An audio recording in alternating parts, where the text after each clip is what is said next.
Olá, meu nome é Ney Herman. Muito obrigado por permitir que eu entre em sua casa neste momento. Está começando mais uma edição do programa Opinião aqui na TV Vila Velha, cada vez mais a TV que a nossa gente vê. Hoje nós vamos conversar sobre Umbanda e Candomblé. Comigo no estúdio da TV Vila Velha está o pastor e professor de História aposentado da Universidade Estadual de Ponta Grossa, Marco Aurélio Pereira. Professor, obrigado pela sua presença aqui mais uma vez. Muito obrigado, Ney, pelo convite e pela possibilidade e o privilégio de poder estar conversando com você e com nossos espectadores. Nós voltamos em instantes. Por favor, fique com a gente.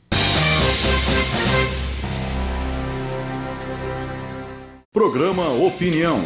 Apoio Supermercados Tozeto, bem mais que um supermercado. Sicredi, vamos fazer juntos. Box 101, o mundo virtual ao seu alcance. Rede de postos Contorno, agora em 10 endereços. Sempre o melhor para você. E Iniciativa Cartuchos. Tudo em informática, mas tudo mesmo. Simão Pneus, o melhor do ramo na cidade. Olá, estamos de volta com o programa Opinião. Este é o segundo bloco. O tema de hoje, Umbanda e Candomblé. Comigo no estúdio está o professor Marco Aurélio Pereira, professor aposentado do curso de História da Universidade Estadual de Ponta Grossa e foi, durante muito tempo, também titular da disciplina optativa de História da Religião e também é pastor evangélico. Professor, nós já passamos por várias entrevistas aqui de assuntos distintos, já falamos de sincretismo religioso, que é um assunto um pouco mais amplo, mas eu fiquei devendo ao público, em diversas ocasiões, um programa específico de Umbanda e Candomblé, porque, afinal de contas, o Candomblé faz parte da matriz cultural africana, que é fundamental na formação do povo brasileiro, e a Umbanda é uma religião fundada no Brasil. Isso, se eu não me engano, eu quero que o senhor me corrija se eu estiver errado, mas pelo médium Zélio Fernandino de Moraes, em 1908, na cidade de Niterói, no Rio de Janeiro. Exatamente. E eu vou começar, depois a gente fala um pouquinho de Candomblé, eu vou começar falando de Umbanda, né? O Zélio frequentava um centro espírita kardecista e ele jamais negou a influência de outras duas religiões dentro da Umbanda, tanto do catolicismo quanto do próprio Candomblé. Mas eu gostaria que o senhor comentasse um pouquinho sobre esses primórdios e quem era o Zélio, afinal de contas. Os primórdios da Umbanda, Ney, eles vêm antes de 1908. 1908 foi o momento onde o Zélio rompe com a sua breve passagem pelo espiritismo kardecista, onde ele não era, como nós diríamos, um adepto, um frequentador, porque quando a mediunidade dele começou a se manifestar, ele tinha 17 anos apenas, e todo mundo achou que era um transtorno psicológico, alguma doença mental que ele tinha, e os médicos não detectaram nada. E ele foi levado para ver se não era alguma possessão, alguma coisa, num centro espírita kardecista. E lá ele acabou incorporando, né, um caboclo, Sete Encruzilhadas, né, que causou maior transtorno lá no centro, porque o centro recebia, e isso é típico do espiritismo kardecista, aquele centro espírita recebia espíritos elevados, normalmente espíritos com discernimento, com intelectualidade, e o seu Sete Encruzilhadas era um caboclo, um mestiço de português com índio, que baixou lá, uma pessoa fora da cultura erudita ocidental formal, mas uma pessoa extremamente sábia no conhecimento da natureza, das relações humanas e etc. E aquele dia no centro espírita foi uma coisa bem complicada, porque os médiuns do centro não estavam preparados para lidar com esse tipo de espírito e foram muito agressivos com o Zélio, ou com o caboclo que ele incorporava, né? E daí o caboclo, inclusive, conta uma história interessante, que numa das encarnações anteriores dele, ele era um frei, um padre, no século XVIII, Padre Gabriel Malagrida, que foi queimado como herege pela Inquisição em Lisboa e que reencarnou como um caboclo aqui no Brasil. E, diante da rejeição, isso foi num evento numa sexta-feira, no Centro Espírita, o Zélio anunciou que no sábado, na casa dele, em Niterói, ele iria começar a fundar essa nova religião, né, a Umbanda. E foi questionado, será que alguém vai procurar ver um lugar onde se encarnam caboclos?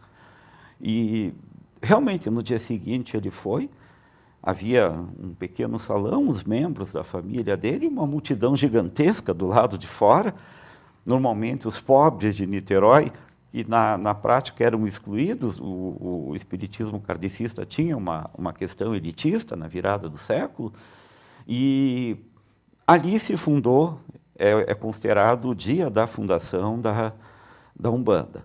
Umbanda, que é uma religião, né, que foge dos padrões que nós costumamos trabalhar, porque a maioria das religiões que a gente trabalha são de matriz europeia, bem definidas, com sua dogmática própria, com suas regras próprias, e são religiões que se fundam numa dinâmica diferente da Umbanda, inclusive o próprio Candomblé, que, embora aqui no Brasil seja uma mescla de vários cultos africanos, porque os escravos que vieram para cá vieram de várias nações africanas e acabaram conseguindo articular um culto comum que incorpora orixás de várias nacionalidades, mas o Candomblé também é uma religião com uma dogmática própria, fechada no culto aos orixás, que são emanações de Olorum, o Deus Supremo. A Umbanda não.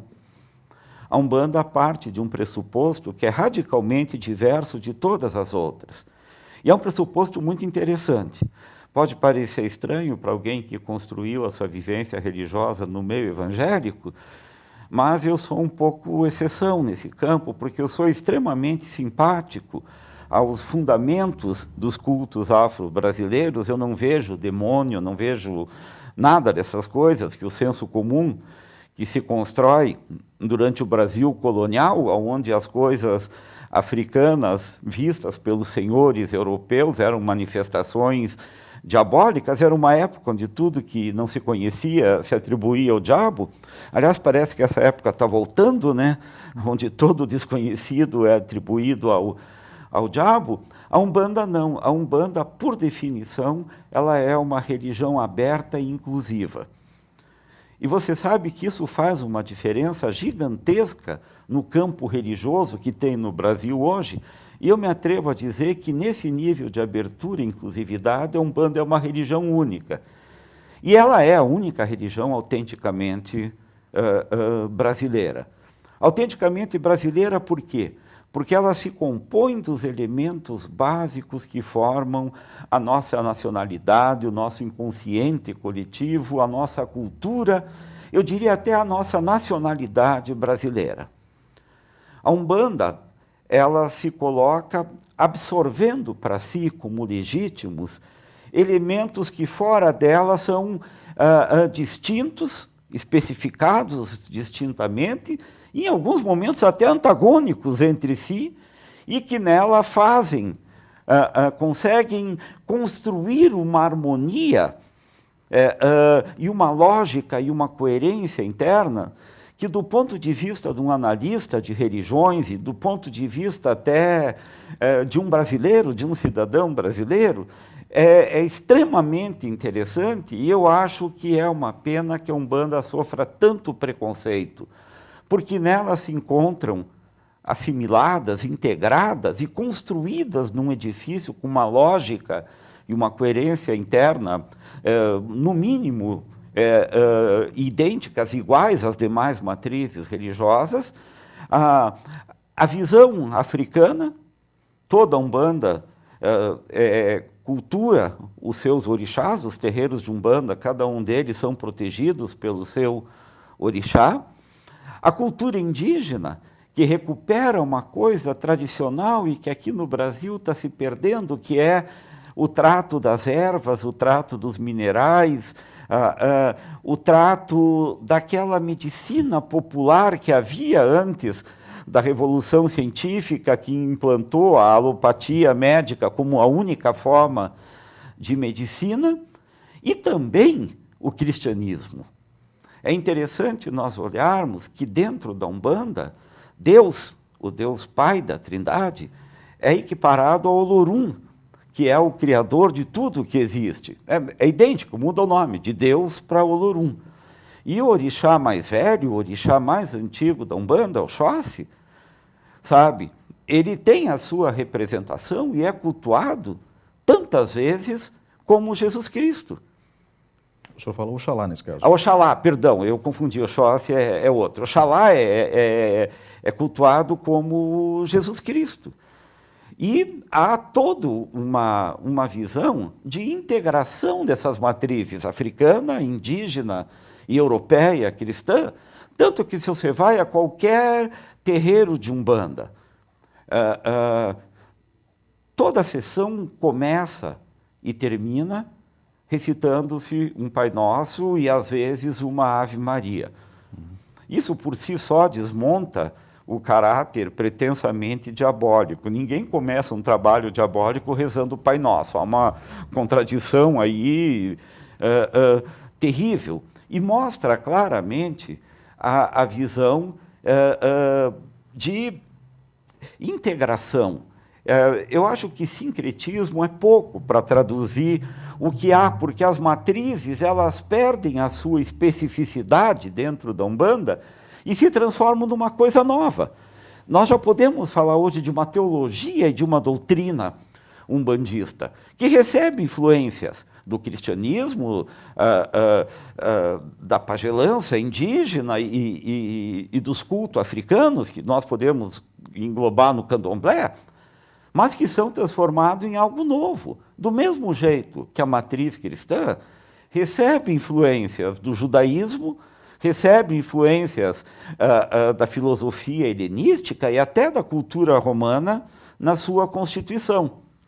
Então, quando nós falamos de Umbanda, eu acho que é necessário nós percebermos esse caráter de integração que é o que há de original nela, e também o fato de que essa integração das três matrizes mostra claramente que a Umbanda conseguiu recuperar o que de melhor cada uma delas possui.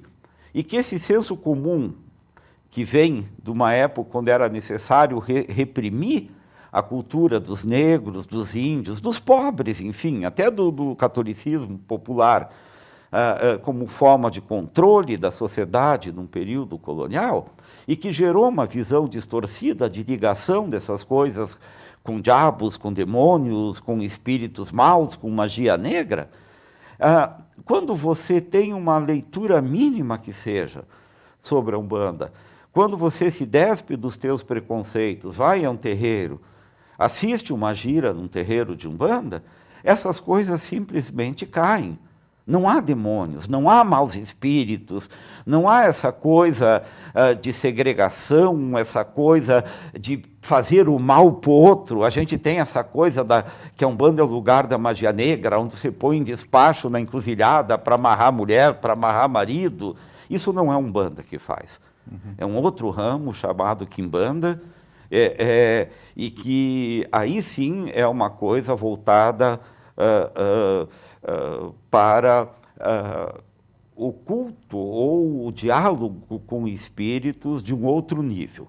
A Umbanda não. O princípio fundamental e básico da Umbanda é o amor, a caridade e a inclusão. Bem, eu quero resgatar algumas coisas que o senhor falou. O senhor disse da influência do cristianismo. Sim. Há muito tempo atrás, um amigo meu, um umbandista de São Paulo, disse que a Umbanda tem sim uma vertente cristã, até mesmo porque o próprio Zélio, fundador da Umbanda, disse textualmente que, na dúvida, siga o Novo Testamento. Ele foi categórico nisso. Então, assim, os livros do Novo Testamento servem como base para a Umbanda, pelo menos pelo que eu posso entender. Sim. É isso? Sim. Sabe por quê, Ney? Porque o cristianismo influenciou a visão moral da Umbanda. Tanto a religiosidade indígena, quanto os cultos animistas da África, o candomblé é um culto animista, eles não trazem uma religiosidade moral. O candomblé cultua as forças da natureza. Iemanjá é a força do mar, Xangô é a força do raio, da pedreira, e assim por diante. Tá? E o candomblé não é uma religião moral. Ele não tem um código moral ou princípios éticos, porque a força não tem moral. A força do mar que te dá o peixe pode ser a mesma força do mar que destrói uma cidade quando há um tsunami, sabe? Então, o mar não tem essa moral. A pagelança indígena, ela dialoga com as forças da natureza manifestada nos animais, nas ervas e nos minerais, mas esses não têm moral também. O cristianismo é uma religião moral. Cristo traz uma ética para a humanidade. E essa ética foi incorporada pela Umbanda. É por isso que teu colega muito acertadamente disse que, na dúvida, siga o Novo Testamento. O Novo Testamento se resume, o próprio Cristo disse, em amar a Deus sobre todas as coisas e ao próximo como a si mesmo. Então, a visão da Umbanda, sabe, de inclusão, de caridade, de serviço, ela é uma tradução perfeita disso que Cristo disse. Na Umbanda também existem a presença de espíritos, muitos espíritos, né, que fazem parte da gira, que os médiuns incorporam. Aliás, gira, me corrija se eu estiver errado, porque os médiuns, na tentativa de facilitar a incorporação, ficam tontos através do comportamento giratório. Alguns, né? Nem todos giram. Mas, enfim, né, alguns acabam fazendo isso. Eu acho que a gira vem do formato de roda, que os médiuns se dispõem em roda e eu ia complementar agora dizendo, porque é uma outra explicação que eu ouvi também, eu gostaria de saber do senhor. Então, provavelmente a posição vem porque é uma... Eles não rodam em gira, mas se dispõem em roda, e isso. Daí os que incorporam as entidades, talvez o termo espírito não seja o termo mais adequado, eu prefiro entidade, porque espírito dá no nosso senso comum leva a mau espírito, a assombração, essas questões não são entidades que estão no plano astral e que evoluíram o suficiente para se comunicar com os seres humanos, ou não. Às vezes alguma entidade não evoluída também vem. Perfeito. E aí tem que ser controlada pelos médiuns que há no terreiro. Então, essas entidades nos chamaram assim, eu falei de espíritos para que ficasse mais fácil de entender, mas essas entidades, elas estão divididas em grupos, pelo que eu pude perceber também dos estudos. E nós temos alguns grupos muito interessantes. Temos as pombas giras ou pombo gira, isso depende muito da nomenclatura.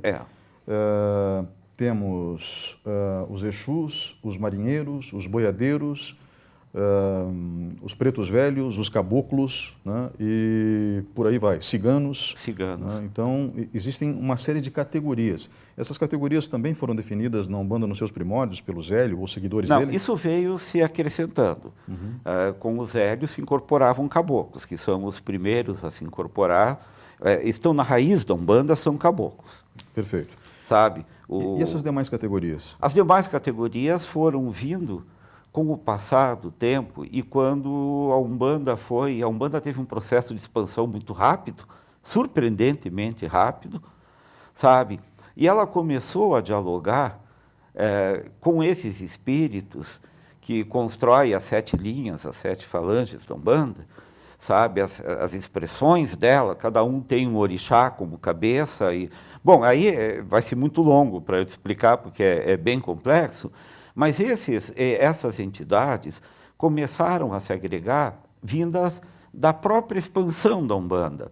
Quer dizer, se você pega uma região como, por exemplo, o semiárido nordestino, um caboclo não teria tanto sentido lá, um boiadeiro teria. Perfeito. Entende? Se você pega uma cidade litorânea, como o Rio de Janeiro, é onde surgiram os marinheiros, né? Rio de Janeiro, em Salvador, tem lógica, são cidades portuárias onde os marinheiros fazem parte. Agora, o que caracteriza a Umbanda nesse ponto? A Umbanda recebe entidades de pessoas ligadas aos estratos considerados mais humildes, mais baixos da população. Os mais tradicionais, para esclarecer o nosso espectador, são os caboclos, que são indígenas, os preto velhos, isso se autodefine, são pessoas que vieram, morreram no período da escravidão e que estão no plano astral agora. Temos também os marinheiros, os boiadeiros, mais regionalizados, e numa outra dimensão, a Umbanda tem esquerda e direita, sem nenhuma conotação política ou de nada. Sim, claro. Mas numa outra dimensão, há os Exus, e dentro dos Exus, há os Exus masculinos, que são Exus, e os Exus femininos, que são consideradas as pombas giras, que normalmente são mulheres mais humildes. Nem todas, todo mundo diz, pomba gira é tudo prostituta, nem todas são prostitutas, mas são ligadas a uma manifestação mais fora do ordenamento normal da sociedade. A gente poderia dizer que é um campo um pouco mais marginal, sabe? Aonde estão os malandros, aonde estão as prostitutas. Os franceses têm um termo para isso, é o bas-fond da sociedade, tá? Mas que nem por isso deixam de ter a sabedoria que vem da necessidade de sobreviver nos meios onde essas entidades viveram quando encarnadas. Muita gente confunde, eu quero falar de uma categoria em particular, os Exus com demônios, né? Por causa da vestimenta, às vezes do linguajar, né? Mas até onde eu saiba, os Exus são guardiões, espíritos que trafegam pelo umbral tentando levar as almas atormentadas para a luz. Seria essa a tarefa principal de um Exu? Sim. O termo Exu, na verdade, ele é uma coisa mista entre guardião e mensageiro. Perfeito. Ele é o guardião que guarda a mensagem e que comunica, etimologicamente é isso, ele é o portador da mensagem. Perfeito. Da Umbanda. Quer dizer, qual é a mensagem da Umbanda? Caridade, fraternidade, amor e inclusão. Esquisito para um demônio isso, não se coloca. Essa representação dos Exus como o diabo vem de uma tentativa de repressão da Umbanda como algo demoníaco empreendido pela Igreja desde o período colonial e principalmente no final da segunda metade do século XIX, primeira metade do século XX, onde a Umbanda foi uma religião tecnicamente marginal. A polícia batia, prendia, havia toda uma repressão. No século XIX, porque o Brasil vivia sobre o padroado, o catolicismo era a religião oficial do país.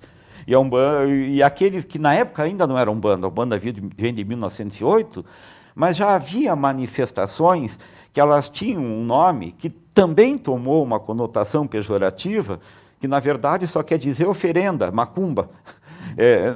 Macumba é um instrumento de percussão, né? É o que bate para adorar o Deus. É por isso que tem um sentido de oferenda. Tudo na Umbanda é sacralizado. Essa visão inclusiva da Umbanda que há, ela sacraliza não apenas um Deus transcendente, ela sacraliza toda a criação de Deus também. Desse ponto de vista é interessante. Então, todas as coisas que são feitas são sagradas. É por isso que há manipulação de ervas, a música. Vem do candomblé, os tambores, chamado de atabaque, eles são tambores que têm nome e são consagrados, e o toque deles, quem toca os tambores é consagrado para aquilo, e o que se chama de macumba, que é um toque, também é sagrado. Mas no século XIX era conhecido como macumba, porque os tambores se ouviam e era a principal forma da repressão. Os tambores tocavam, a polícia não baixava só as entidades, a polícia baixava também e reprimia. E na primeira metade do século XX, houve uma reação muito forte, que foi alimentada, inclusive, e paradoxalmente, por setores do próprio espiritismo kardecista contra a Umbanda, que via na Umbanda uma deturpação sincrética, perversa, do pensamento de Kardec. Tanto que, quando hoje se fala em Umbanda, quase não se toca na influência kardecista, porque o kardecismo foi muito ativo no trabalho de repressão. Hoje ela é focada claramente nas religiões africanas, indígenas e no cristianismo, principalmente o cristianismo católico. Professor, obrigado pela participação nesse bloco. Nós vamos agora para um breve intervalo e voltamos em instantes com o programa Opinião. Por favor, fique com a gente. Programa Opinião. Apoio Supermercados Tozeto, bem mais que um supermercado. Sicredi, vamos fazer juntos. Box 101, o mundo virtual ao seu alcance. Rede de postos Contorno, agora em 10 endereços. Sempre o melhor para você. E Iniciativa Cartuchos. Tudo é informática, mas tudo mesmo. Simão Pneus, o melhor do ramo na cidade.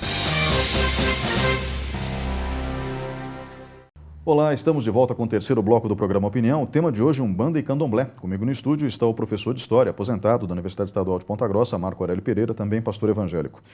Professor, nós falamos então no bloco anterior sobre Umbanda e eu acho que ficam, obviamente, uma série de perguntas para quem está nos assistindo agora. Muitas pessoas simplesmente nunca viram uma gira de Umbanda, nunca foram a um terreiro de Umbanda, que é o termo que se utiliza. Alguns umbandistas preferem a expressão hoje Centro Espírita Umbandista, né?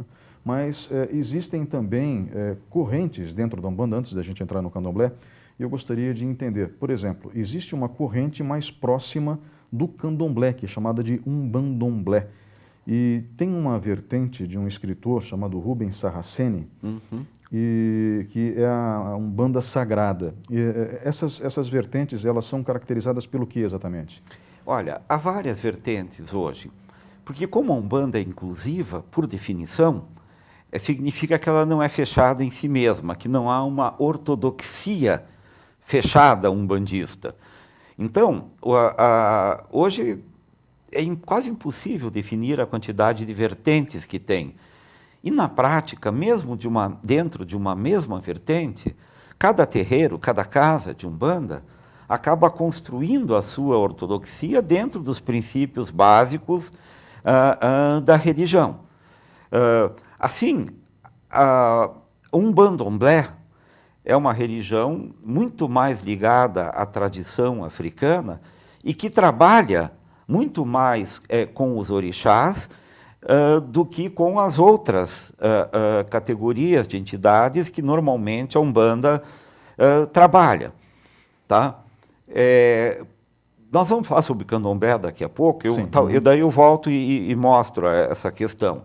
A vertente do Saraceni, que é uma vertente muito interessante, ele diz o seguinte: a Umbanda tem que ser lida como uma religião, porque ela é um espaço que sacraliza o cosmos, sacraliza o universo. E dessa forma, ela não cria as antinomias, as diferenças que existem entre o sagrado e o profano. Não há nada profano para a Umbanda. Tudo é sagrado. Não há uma elite sacerdotal na Umbanda. Há médiuns que incorporam, há uma estrutura hierárquica, mas não uma elite. Você pode, talvez, frequentar um terreiro de Umbanda toda a sua vida e nunca incorporar uma entidade, mas você também é um sacerdote de Umbanda, porque sacerdote é quem pratica os princípios da Umbanda. E essa sacralização do cosmos, essa sacralização do universo, que é promovida pela Umbanda, na visão do Saraceni, que faleceu na década de 70, se não me engano, essa visão do Saraceni diz que a Umbanda talvez seja a religião com a maior religiosidade possível, porque tudo é sagrado. Há vertentes de Umbanda mística, que dialoga com o pensamento oriental, e há uma série de vertentes que, se nós fôssemos, iríamos longe. E nenhuma delas é considerada uma heresia dentro da Umbanda, porque como a Umbanda surge de uma forma inclusiva, de um sincretismo inclusivo, ela, por definição, não é fechada. E não sendo fechada, ela se abre para as manifestações que ocorrem fora do cânon onde ela surgiu.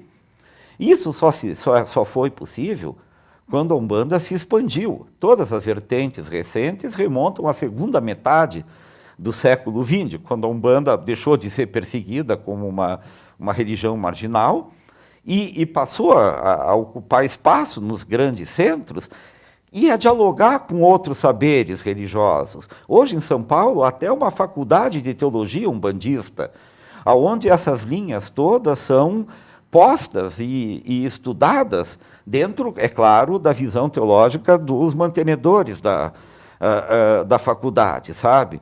Então, o fato de Umbanda ter diversas linhas de expressão é uma coisa natural e decorrente do próprio princípio que cria a religiosidade umbandista, que é a abertura à inclusão dentro dos princípios. Todos que se inserem nos princípios da Umbanda se incluem naturalmente na Umbanda. E todos que legitimam os princípios da Umbanda, mesmo não sendo umbandistas de terreiro, também, para a Umbanda, se inserem nos princípios da Umbanda. É um pouco diferente do que a gente está acostumado a ver. Uhum. Só para encerrar, porque isso não ficou claro no bloco anterior, esquerda e direita, que não tem nada a ver com política, né? Então não estamos falando aqui de nenhuma corrente filosófica. Não. Né? Mas, enfim, a esquerda seria o agrupamento de grupos de espíritos ou entidades mais ligadas à matéria e a direita a espíritos mais evoluídos. Qual seria a diferença entre esquerda e direita? Não, a diferença entre a esquerda e a direita é que na direita apresentam-se as matrizes que fundam a Umbanda, os preto velhos, os caboclos, os marinheiros, os boiadeiros, mais recentemente os ciganos e alguns outros. Naquilo que é chamado esquerda, são grupos que também personificam entidades, mas entidades que se colocavam no espectro social numa postura um pouco mais à margem. Eu cheguei a falar disso no bloco passado. Sim, que seriam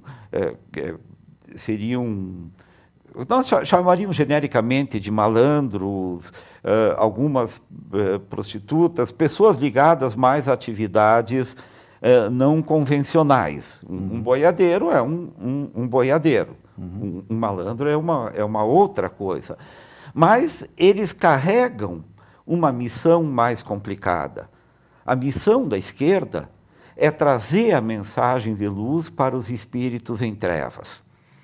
A missão da direita é aconselhar, é ajudar aqueles espíritos que têm problemas. Você tem um problema de saúde, você vai lá, um caboclo, um preto velho, te dá um conselho. Na esquerda, o que se trabalha é a questão da iluminação espiritual de pessoas que têm problemas espirituais mais graves. Então, o que define não é a entidade, é o tipo de consulta e o tipo de trabalho que cada uma faz.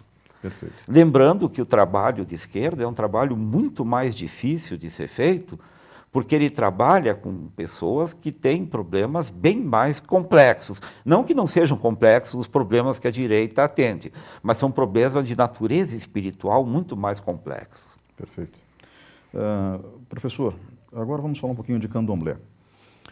No candomblé, o senhor falou de um ser supremo, Olorum, né, que parece que tem um outro nome em determinadas regiões. Zambi. Zambi. Zambi. Zambi ou Olorum. E esse ser supremo, então, tem as suas expressões nas forças da natureza que são personificados dentro da Umbanda. Não, do candomblé. No candomblé, desculpe. São personificados no candomblé através dos orixás. Isso. Né? E essa personificação é como se fossem realmente seres celestiais, mas com aparência de seres humanos. Né? Sim. Então temos Iemanjá no mar, Oxalá cuidando do vento, Ogum cuidando do fogo, Xangô cuidando da rocha, Oxum, Mamãe Oxum, da água doce. né? Oxóssi nas matas, né? Então, Oxumaré no arco-íris. Exato. Eu gostaria que o senhor falasse um pouco dos orixás e principalmente desse ser maior. Como é visto esse ser maior dentro do candomblé agora? O candomblé, por definição, ele é um amálgama. Eu já mencionei no outro bloco, vieram para o Brasil escravos de etnias as mais diversas, de culturas as mais diversas dentro da África. E aí é necessário um alerta para a gente perder o reducionismo de designar a África como se fosse uma entidade homogênea. A riqueza cultural na África, na época que o Brasil era colônia, os escravos vieram para cá, havia reinos da África, o reino de Daomé, por exemplo, que eram mais desenvolvidos que a Europa saindo do feudalismo. Então, é necessário, mas, por outro lado, haviam tribos que estavam num estágio recém-saído da Idade da Pedra. Era muito mais complexa a gama, a pleiade de culturas africanas. Tá? E esses africanos vêm para o Brasil e cada um deles tentava manter a sua identidade através da sua fé. Só que a estratégia, e aí você vai me permitir digredir 2 minutos sobre isso, a estratégia do tráfico negreiro, ela era perversamente uma estratégia extremamente eficaz. Você nunca punha no mesmo navio negreiros uma maioria muito forte de escravos de uma mesma cultura, de uma mesma língua. Você sempre misturava escravos se a gente fosse aqui no Ocidente, você misturava norueguês com italiano, com espanhol, para eles não se entenderem e não se comunicarem e, obviamente, não se rebelarem. Tá? Só que esses escravos, quando chegavam ao Brasil, a mesma estratégia era feita na venda dos escravos para as fazendas, enfim, para o que quer que usasse escravos, mas esses escravos acabaram se unificando pela imposição de aprender a língua do dono, do senhor dos escravos, pela língua portuguesa. Tá? E começaram a se comunicar entre si e viram que tinham identidades religiosas muito mais afins do que poderia aparecer num determinado momento, porque o animismo era comum à maioria das culturas africanas. Tá? Então, devagarzinho, eles foram conseguindo, e é muito interessante esse processo, traduzir uma estrutura básica de fé que contemplava a maioria das religiões dos escravos que vieram para o Brasil. É claro que não ia contemplar os escravos que já vieram islamizados, por exemplo. Esses eram uma outra discussão, mas daqueles que tinham as religiões animistas africanas, começou-se a construir uma identidade sincrética. Gê, Nagô, são linhagens de candomblé que se sincretizaram entre si, mas dentro de uma mesma matriz. E definiram, não é um panteão, porque os orixás tecnicamente não são deuses. Eles são as emanações do poder criativo de Deus manifesto na natureza. Tá? E conseguiram construir esse panteão e organizar um culto clandestino, evidentemente clandestino no período colonial, mas que pela própria clandestinidade se tornou um culto extremamente arraigado.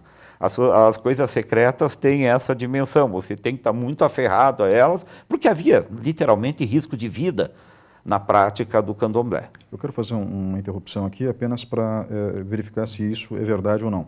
No culto, nas senzalas, para que eles pudessem adorar os seus santos, vamos colocar dessa forma, os orixás, eles colocavam, por exemplo, a imagem de Nossa Senhora dos Navegantes em cima e de Iemanjá embaixo. Né? Escondiam a imagem de Iemanjá e acima ficava apenas Nossa Senhora dos Navegantes. Sim. Passavam capataz e olhavam, não, estão cultuando Nossa Senhora. Estão cultuando Nossa Senhora. Então, aí começou o sincretismo com os santos. Sabe? Essa história é verdadeira, então? Sim, ela é verdadeira porque era a única forma deles cultuarem. Porque ali não importa o nome que você dê para a coisa, não importa a imagem. Você vê uma imagem de Xangô, ela não é Xangô. São Jorge. Né? Para os católicos seria São Jorge. Não, Xangô... Não, Xangô São Jerônimo. São Jerônimo, isso, Ogum, São Jorge. Ogum é São Jorge. Você vê São Jorge, que derruba o dragão, Ogum é o guerreiro, São Jorge é guerreiro. Então, pela afinidade, é natural que eles olhassem para São Jorge, mas quem eles cultuavam? Não o santo, que até hoje não se sabe se é um santo mítico ou não da Igreja Católica, mas eles cultuavam aquela pulsão de combate necessária da natureza que se manifestava em Ogum, sabe? Quando você vê as imagens de santas que representam os orixás femininos, você vê que cada santa daquelas tem uma ligação com o orixá que representa. Tá? Então, foi uma estratégia de sobrevivência da própria fé. Mais tarde, isso foi apropriado positivamente pela Umbanda. Mas não é que tanto que na maioria das roças, não é terreiro, em Candomblé é roça, na maioria das roças você não vê imagens de santos. Em Umbandomblé você começa a ver já. E na Umbanda elas estão lado a lado. É muito bonito. O último terreiro que eu fui, havia sempre a imagem do orixá com a imagem do santo do lado, dizendo, olha, os espanhóis dizem, não é o mesmo, pero é igual. Não é a mesma coisa, mas é igual. Então, essa foi a primeira estratégia para os escravos, ainda no período colonial, conseguirem, e isso facilitou, inclusive, a construção deste conjunto de orixás como o conjunto que é cultuado aqui no Brasil. Lembrando que esses cultos não ocorrem só no Brasil. Ocorrem em todos os países da América que tiveram escravidão negra. Ocorre em Cuba, nos Estados Unidos, na região sul, são muito fortes também. Então, e aqui no Brasil eles têm denominações diferentes, inclusive dependendo da região. Hoje está mais unificado, mas é tudo muito amplo. Mas a grande virtude do Candomblé foi ter preservado uma identidade cultural dos que vieram para o Brasil através da manutenção e de uma adesão que é um pouco esperta desses descendentes de africanos, uma adesão nominal à Igreja Católica que lhes dava o passaporte para cultuarem os seus orixás, olhando para imagens de santos católicos.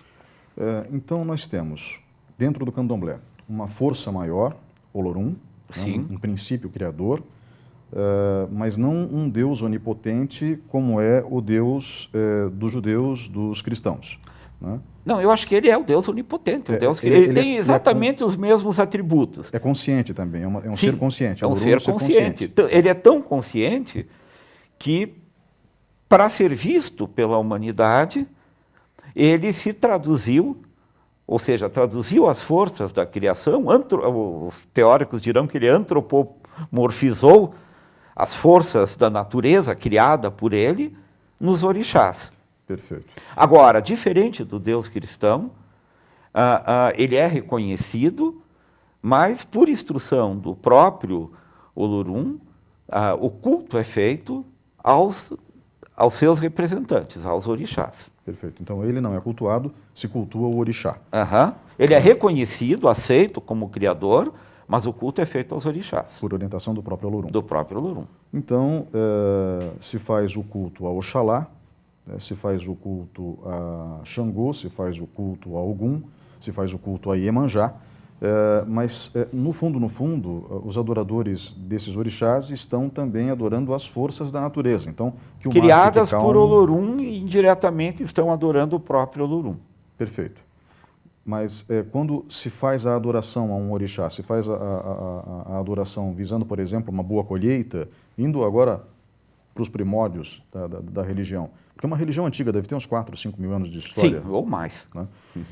Então, se adoravam as forças da natureza para que elas se comportassem bem e ficassem contentes, pacíficas com as oferendas, por exemplo, ou se adoravam os orixás pelas suas características humanas. Olha, me ajude com isso, me ajude com aquilo. Eu acho que é mais a segunda hipótese. Não se pode dizer que o candomblé seja um culto de fertilidade, Perfeito. No sentido dos cultos clássicos de fertilidade da antiguidade, onde você adorava um deus. Vamos pegar talvez o mais conhecido deles, Baal, sabe? Onde se adorava Baal, sacrificava, inclusive, sacrifícios humanos a Baal para que ele propiciasse uma boa colheita. Não, não é nesse sentido.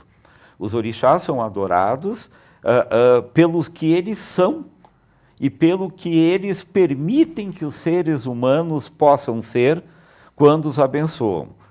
Você percebe que é natural que um pescador seja devoto de Iemanjá. Ela é a rainha do mar. Uhum. Entende? É natural que um caçador seja devoto de Oxóssi. Ele é caçador. Você vai vendo, mas não é no sentido clássico do termo. É no sentido de que é possível eu ser pescador porque existe o mar. É possível eu ser caçador porque existe a selva e o animal. É possível eu ser um guerreiro que defenda a minha família, a minha tribo, porque existe algum... É pela característica do orixá que te permite dialogar com toda a criação. Uhum.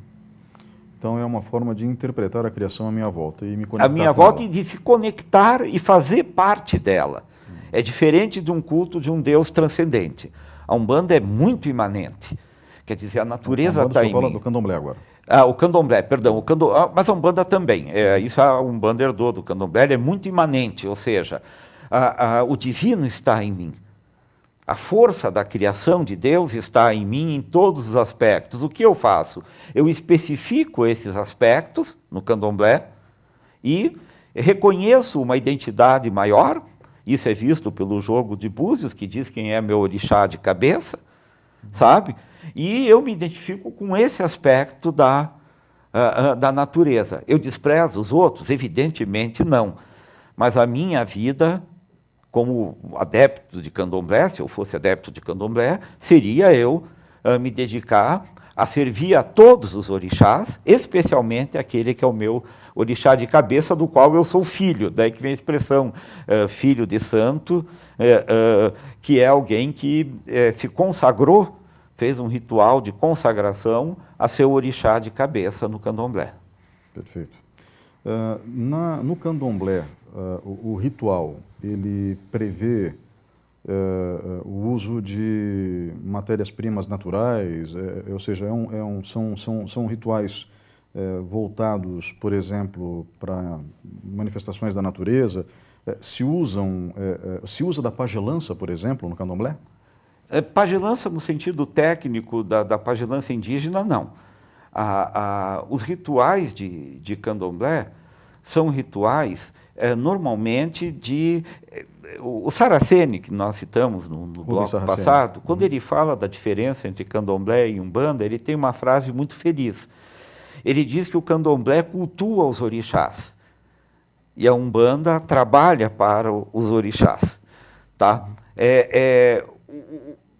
A roça, o culto na roça de candomblé é um culto de integração, de comunhão com os orixás. O processo de iniciação, para você vir a ser filho de santo, aí é um outro processo, ele é longo, você tem que ficar recluso e é extremamente simbólico. Tanto a Umbanda quanto o Candomblé são religiões que até pela necessidade de sobrevivência, nós falávamos dos santos há pouco, são religiões onde o símbolo tem um papel vital.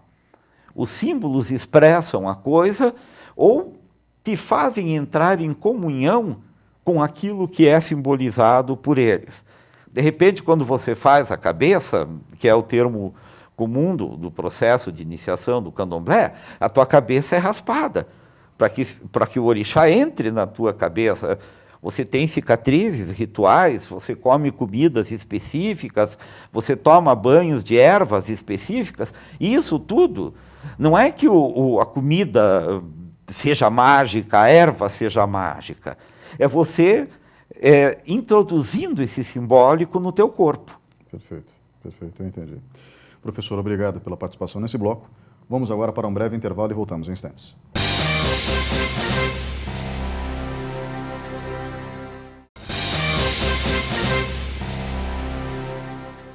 Olá, estamos de volta com o quarto e último bloco do programa Opinião. O tema de hoje, Umbanda e Candomblé. Comigo no estúdio, o professor Marco Aurélio Pereira, professor aposentado do curso de História da Universidade Estadual de Ponta Grossa, também pastor evangélico. Professor, antes de mais nada, obrigado pela sua presença hoje aqui. Nós ouvimos uma parte do que é possível aprender sobre Umbanda e Candomblé, são religiões extremamente complexas, com suas peculiaridades, mas o senhor foi extremamente didático e eu agradeço. Mas, como é um assunto vasto, tem alguma literatura que o senhor possa indicar para que as pessoas possam aprender mais sobre essas duas religiões?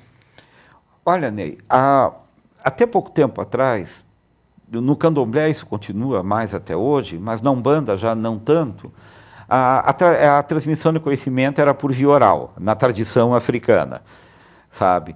Mas hoje já se construiu um corpo de literatura explicativa, doutrinária e até teológica sobre Umbanda bastante vasto, com algumas obras de peso. Nós citamos o Saraceni 2 vezes já, e eu acho que se alguém tem interesse em conhecer a dimensão teológica, doutrinária e estrutural da Umbanda, o Saraceni tem um livro, ele era um médium, esse livro é psicografado por um conjunto de entidades que o usou para isso, e aí o nome do livro é A Doutrina da Umbanda. Eu advirto para quem tiver interesse que tem que ter interesse e gostar de ler, porque é um livro grande, com quase 600 páginas. Mas é um livro onde, até agora, todas as dúvidas que eu tive sobre Umbanda tinham uma resposta didática e clara. E à guisa de despedida, Ney, eu gostaria de deixar uma palavra dizendo sobre a necessidade, principalmente nos dias onde a gente vive, onde aquela coisa do funkeiro carioca, do ado, cada um no seu quadrado, é uma coisa que já não cabe mais. Nós vivemos num mundo globalizado, onde todo tipo de fronteira está se dissolvendo. E eu creio que no campo espiritual, no campo da fé das pessoas, nós devíamos buscar mais o contato e o conhecimento com as mensagens, com os princípios que as diversas religiões trazem e principalmente com a prática que as religiões trazem. Hoje em dia nós temos religiões que se dizem fundadas no amor e praticam ódio, praticam discriminação, praticam exclusão. E temos religiões como a Umbanda e o Candomblé, que são no imaginário, no senso comum, associadas a demônios, a magia, a bruxaria e a outras coisas de tom negativo, e que fazem o seu trabalho sem publicidade, vítimas de preconceito, fundadas na paz, no amor, na caridade e na inclusão. E eu creio que essa deve ser a regra.